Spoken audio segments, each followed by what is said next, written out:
Trabajando, Manuel. Trabajando. Palabra, Manuel. Confiaron en nuestra palabra. Solidaridad es nuestra, con desarrollo se demuestra. Gobierno y pueblo hacen la fuerza, el campesino y la gran empresa. Unidos por naturaleza, que viva México y florezca. Solidaridad, venceremos. Un nuevo amanecer, hermanos, en nuevo día despertamos. De pie y de contra el viento estamos, nobleza y honra mexicanos. Y ustedes han hecho algo muy grande para los más desamparados, para aquellos que tienen que llevar bajo el brazo los zapatos porque es solo lodo y agua el camino que recorren ante la falta de un piso firme que los pueda sostener. Ahora, ¿pero por qué está llorando, don Beto? Si no estoy llorando, Jacinto. Lo que pasa es que me entró una basurita en los ojos y parece que estoy llorando, pero no es cierto. Solidaridad. Unidos para progresar. Solidaridad fue un programa de la más grave intromisión por parte del Ejecutivo Federal, que irrumpió con toda legalidad, desconoció a la autoridad estatal y municipal. El presidente de la República se convirtió en el presidente municipal de todos los mexicanos. Era como un gran show de los fines de semana. El presidente y su gran público, y él en completo dominio de ese público, con el dinero de Solidaridad detrás. Es en realidad el partido de Salinas. No se le llama así, pero sí se le piensa como tal. Y el viejo partido, el PRI, es el que recibe las, digamos, los golpes, y Solidaridad es el que recibe la legitimidad. Y Salinas se identifica con Solidaridad más que con el PRI. No hemos terminado. Seguiremos en los hechos, apoyando a los habitantes de las Margaritas, de Chiapas y de todo nuestro México. No están solos, compatriotas tojolabales. En los hechos seguirán teniendo el firme apoyo de su amigo, el presidente de la República. Señor Carlos Salinas, sea usted muy bienvenido, pues en tu estado, usted es gran amigo. La aceptación al programa de Solidaridad, y con ello la aceptación hacia el gobierno, se extiende por todos los rincones del país.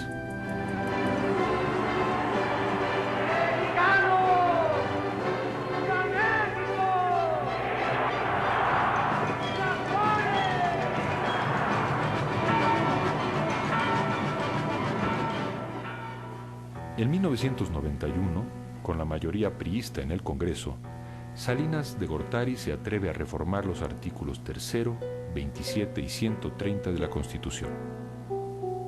Con las reformas a los artículos 3 y 130, se modifica formalmente la relación del Estado con el clero. Los religiosos adquieren formalmente sus derechos ciudadanos y se restablecen relaciones diplomáticas con el Vaticano. Modificar el artículo 27 era cambiar desde la base jurídica a la reforma agraria. Pero al mismo tiempo, al otorgar títulos de propiedad, el presidente Salinas supone que se empezarán a resolver las condiciones de miseria y abandono que prevalecen en el campo. Se acusó de que era la muerte del ejido, ¿no?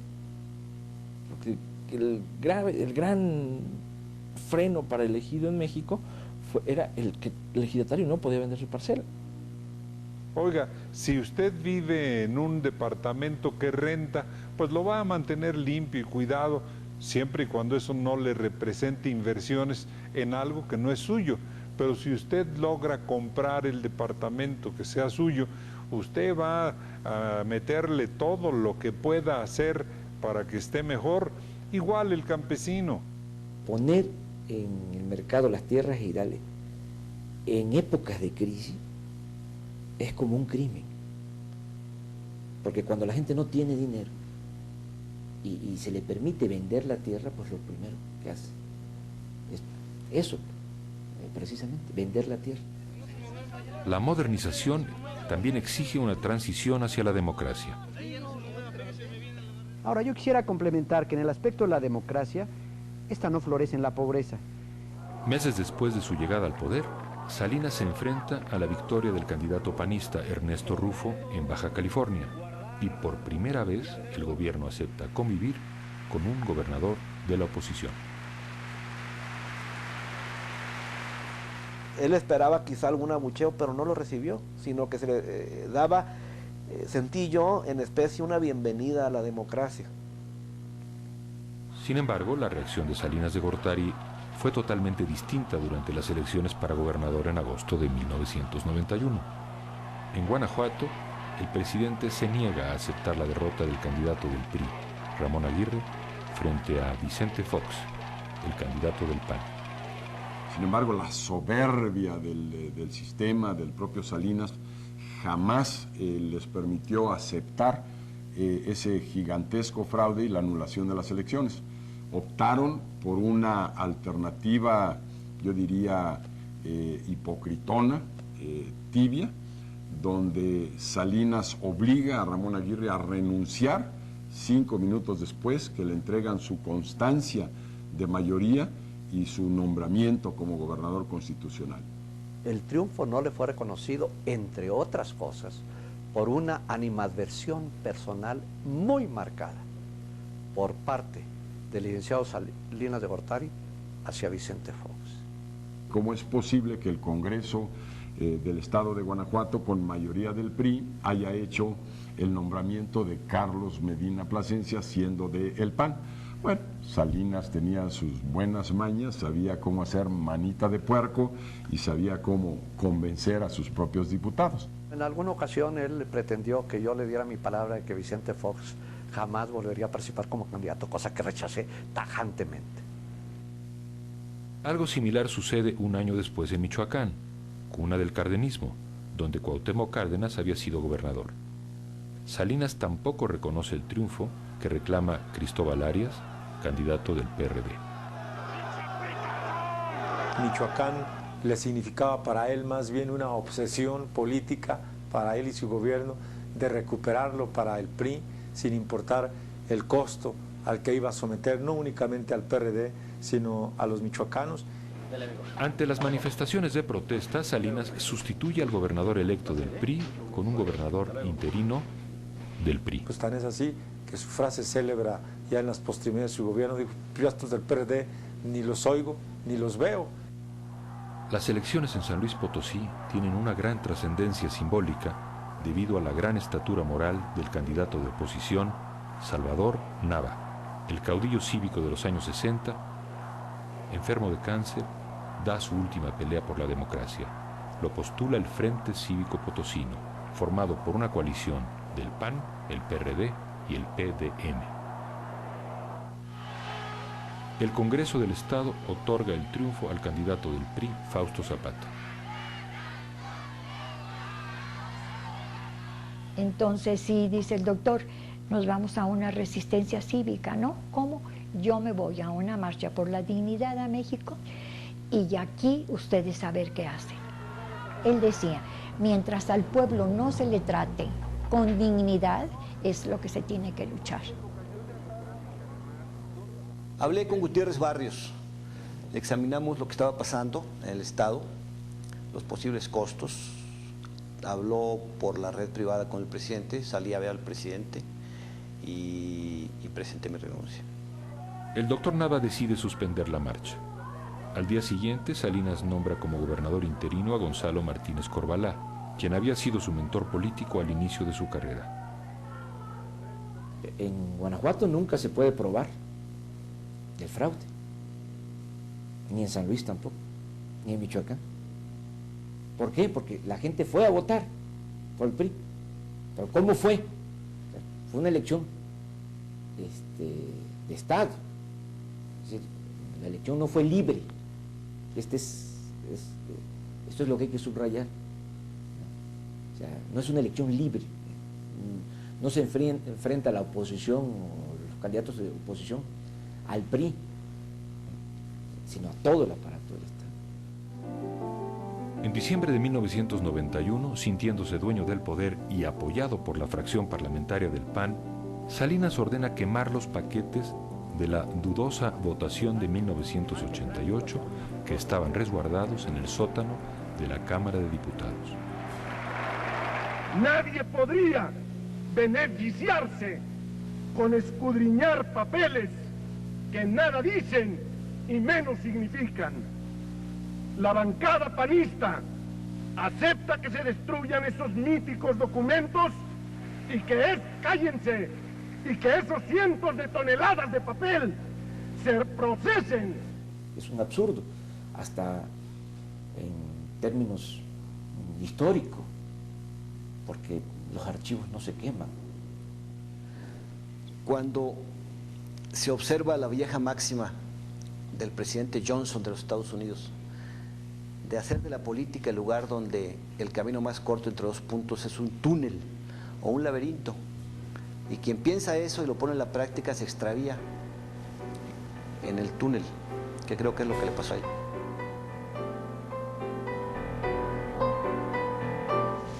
Don Fernando Gutiérrez Barrios me solicitó aceptar su renuncia como secretario de Gobernación.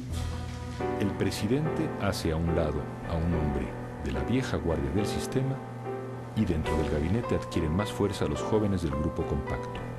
2 meses después, en el aeropuerto de Guadalajara, es asesinado el cardenal arzobispo Juan Jesús Posadas Ocampo. En la confusión del momento, las primeras noticias se refieren a que ha sido víctima de un fuego cruzado entre 2 bandas de narcotraficantes. Es el primer brote de un nuevo grado de violencia que alcanza a personas de jerarquía. Y mientras el presidente se prepara para la firma del Tratado de Libre Comercio, el semanario Proceso publica un reportaje documentando la existencia de un grupo guerrillero en el estado de Chiapas. Una cosa es que se sabía, como en la propia prensa había dicho, que podía haber, que había un movimiento de guerrilla, y otra es que alguien hubiera podido anticipar el carácter de este movimiento, los liderazgos que tenía y el tipo de impactos que iba a tener. La reacción del gobierno no se hace esperar. Y llegaron a buscar acuerdos, llegaron con bolsas de oro para repartir a las comunidades, sabiendo que venía un conflicto, ¿no? Subestimando el conflicto en sí y pensando que pues con organización, con acuerdos, con pláticas, con cooptación, con dinero lo podrían solucionar. Salinas no debe permitir que se vea afectada la imagen de modernidad que ha dado del país y continúa promoviendo con renovado impulso las negociaciones del tratado con el recién electo Bill Clinton. Finalmente, en noviembre de 1993, el Congreso norteamericano aprueba el anhelado Tratado de Libre Comercio. Hoy es más fuerte la patria porque así la habremos de heredar a nuestros hijos y a los hijos de nuestros hijos. Hoy hacemos ya realidad la nueva grandeza mexicana. Muchas gracias. Para Salinas de Gortari no era el triunfo, era la gloria misma. Días más tarde pudo destapar a su protegido político, Luis Donaldo Colosio, su fiel colaborador y, en ese momento, su secretario de Desarrollo Social. ¡Vamos por más progreso para México! ¡Que viva Carlos Salinas de Gortari! ¡Que viva el Partido Revolucionario Institucional! ¡Que viva México! La designación del candidato por dedazo genera descontento en algunos círculos del poder y por primera vez en la historia del PRI, un precandidato hace pública su frustración por no haber sido él el elegido. Bastante extraño. Yo creo que es inédito que algún presunto del PRI presidencial, porque no le había tocado, se soltara haciendo un berrinche. Porque lo que Camacho hizo fue un berrinche. Eso fue lo que dijo el presidente Salinas y eso es lo que repitió todo el país porque había un consenso de los pinos. Digamos, esa es la palabra que sale de ahí. Sale a través de los columnistas y después todo el mundo lo vuelve suyo. Ahora, ¿qué es lo que hay ahí? Bueno, lo que dije, ahí está. a lo mejor lo dije un poco duro, enérgico, porque bueno, si estás en la derrota y te pones de tapete, pues entonces no existes, no eres, ¿no? Entonces, bueno, en la derrota hay que tener dignidad, no hay que decir, ¿saben qué? Que me equivoqué el resto de mi vida, yo no quería ser presidente, perdónenme por haber querido ser presidente, pues no. Entonces, en la victoria hay que ser generosos, pero en la derrota hay que tener dignidad. Con las declaraciones de Manuel Camacho parecía que se daba una fractura definitiva en el partido oficial, pero hábilmente el presidente lo nombra secretario de Relaciones Exteriores y los ánimos, por un tiempo, se calman. Salinas solo debía esperar a que los astros lo siguieran bendiciendo con otros triunfos extraordinarios. Tal vez la presidencia de la Organización Mundial de Comercio a la que aspiraba y, ¿por qué no?, la vuelta apoteótica en el año 2000. Sería el rey que inauguraría el milenio, no un presidente cualquiera, sino el dueño y señor del sistema político mexicano, el presidente imperial por antonomasia. Pero como a Porfirio Díaz en 1910, tras las fiestas del centenario, la historia deparaba a Salinas, mientras celebraba el Año Nuevo, una sorpresa increíble.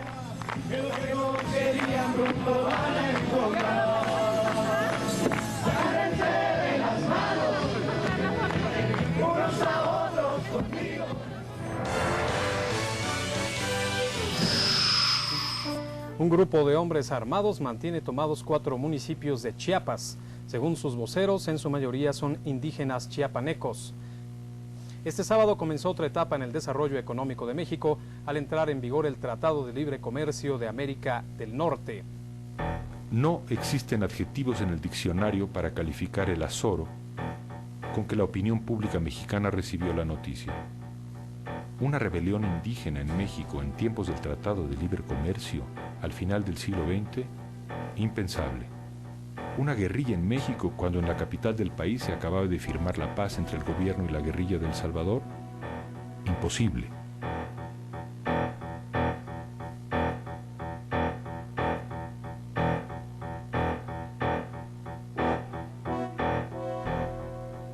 Profesionales de la violencia, nacionales y un grupo extranjero, ajenos a los esfuerzos de la sociedad chiapaneca, asestaron un doloroso golpe a una zona de ese estado y al corazón de todos los mexicanos. Entonces nosotros lo que estamos pidiendo es que se revise el Tratado de Libre Comercio, que es lo que pone los pelos de punta del gobierno federal. ¿Cómo vamos a hacer eso?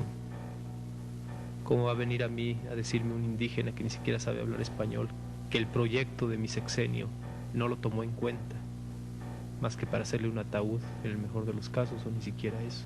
El hecho de que un levantamiento en Chiapas estuviera 5 días en la primera plana del New York Times o en la noticia 1, 2 o 3 de las principales cadenas de televisión de los Estados Unidos, bueno, eso cambia todo, porque eso provoca consecuencias en la economía, provoca consecuencias en los Estados Unidos, provoca consecuencias en México. Algunos viejos priistas como Fidel Velázquez adoptan una actitud intransigente y exigen que se aplique la mano dura del ejército en contra de los sublevados. Pero la difusión del movimiento zapatista y su repercusión provocan que cambie la actitud del presidente Salinas.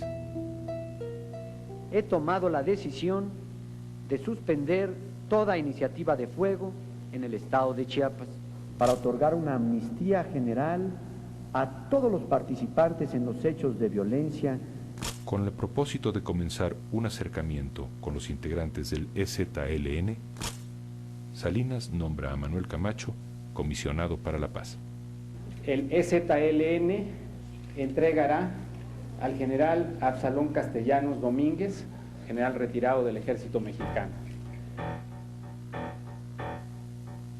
Verdaderamente Broadway pues, es algo menor frente a ese espectáculo de ver a los zapatistas con sus balas, sus máscaras, sus paliacates, y Manuel Camacho solo con un suéter y sus jeans dominando la escena de tú a tú con los zapatistas, ¿no? Camacho logra firmar los acuerdos de paz y regresa a la Ciudad de México pues verdaderamente en calidad de general triunfante, ¿no?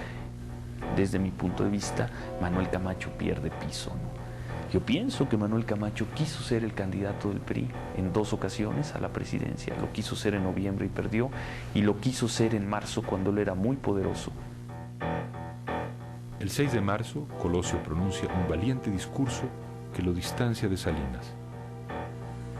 Yo veo un México de comunidades indígenas que no pueden esperar más a las exigencias de justicia, de dignidad y de progreso.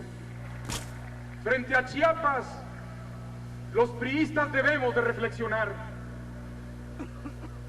Como partido de la estabilidad y la justicia social, nos avergüenza advertir que no fuimos sensibles. Él sí haría la reforma política. Él sí separaría al PRI del gobierno. Quiero ser presidente de México. 2 semanas después, al terminar un mitin en Tijuana, y mientras avanza entre la multitud, un hombre se puede acercar lo suficiente al candidato para poder disparar y matarlo.